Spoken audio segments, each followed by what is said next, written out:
दुःख आणि त्रास संपत नसेल तर हे उपाय करा. कापूर जाळायला सुरुवात करा.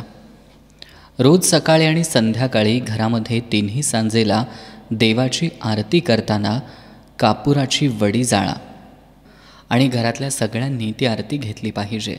आणि रात्री झोपण्यापूर्वी कापूर जरूर जाळावा. यामुळं दुःख आणि त्रासातून सुटका होते. हनुमान चालीसा वाचायला सुरुवात करा.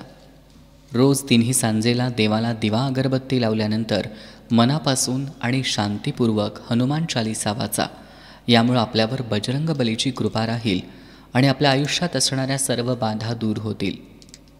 घरातल्या एखाद्या व्यक्तीवर संकट आलं असेल तर एक पाणीदार नारळ घेऊन त्या व्यक्तीवरून 11 वेळा उतरून घ्या आणि एखाद्या देवस्थानच्या पवित्र अग्निकुंडातील अग्नीत तो नारळ जाळून टाका.